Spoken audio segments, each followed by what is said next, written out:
All right, hello everyone. Today we're going to be talking about Fischer esterification and lactones. We're going to be mainly talking about how to make a lactone, like what is a lactone, and how to make it from Fischer esterification. So here's an example of a Fischer esterification. We're going from an ethyl benzoate to a methyl benzoate using protonated methanol and methanol. All right, so I'm going to start the mechanism. We have an acid, so we need to protonate. We're going to protonate the most basic site.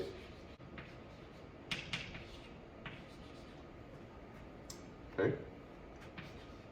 Which will get us this protonated ester. And this protonated ester is going to be electrophilic enough, the carbon is going to be electrophilic enough to accept methanol, which we're in methanol as solvent, but we also just made another methanol basically from deprotonating protonated methanol.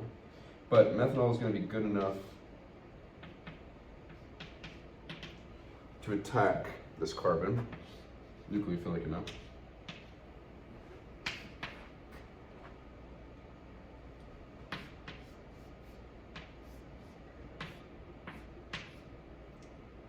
And we will get to a tetrahedral compound.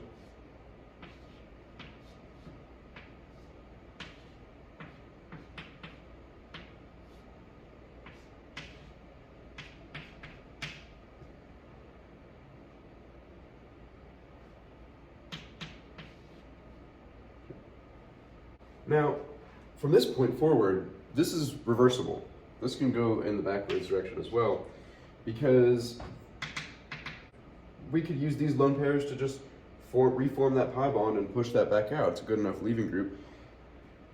So this will continue to go back and forth, right? Now with the solvent,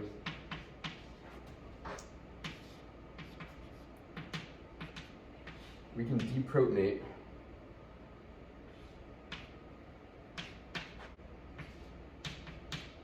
which gets us to a neutral tetrahedral intermediate. But if we're looking at this end product here, we're obviously going to have to end up kicking something out, right? We're kicking this ethanol out.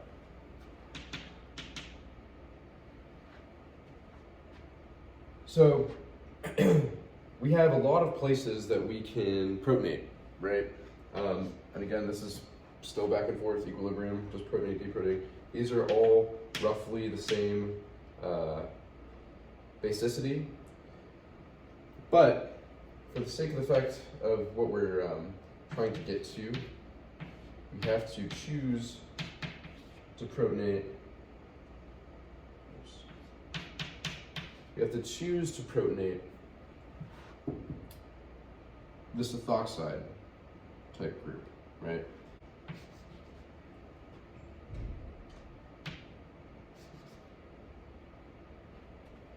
Also forgot to put these rings in here, or the bonds.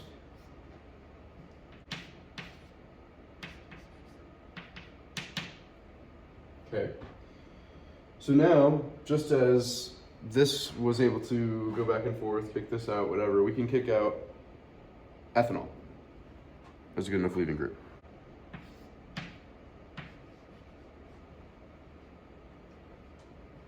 All right, so in kicking out ethanol, I'm just going to put the ethanol down here now. We've made, I'm trying to draw benzene in it again. Okay, we have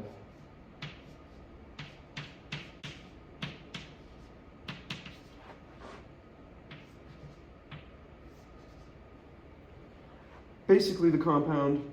All we need to do now is deprotonate, and I will deprotonate with methanol.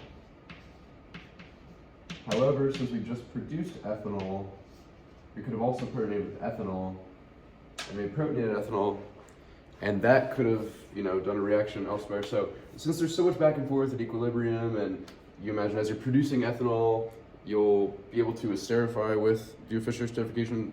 You could conceivably draw the mechanism for using ethanol on something that's already an ethyl ester, and it would, do nothing, right? but that's the general mechanism. All right, so here is a lactone. It is pretty much an ester, just in a carbon ring, right? Now we can get an ester from a carboxylic acid that has some carbon chain, 4, 5, 6 are fine, with an alcohol at the end. So we have a catalytic acid. Also, we're running some benzene. I'm sharing a lot of details with this. Why are we running some benzene? Well, we don't want to run it in any kind of an alcohol, right? Like we did previously, because then the alcohols will do Fischer esterifications or saponification type things with this carboxylic acid or any esters or lactones that are formed.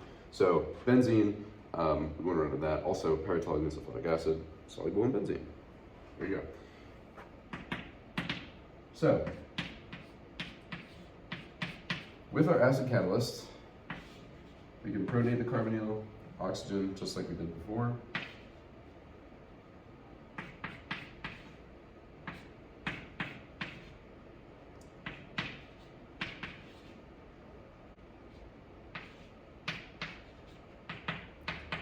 Now, this is basically, a lactone is similar to what I would call like an internal Fischer esterification or something, because we're just going to wrap these over there, attack, right? And 1, 2, 3, 4, 5, this is going to be a 5-membered ring.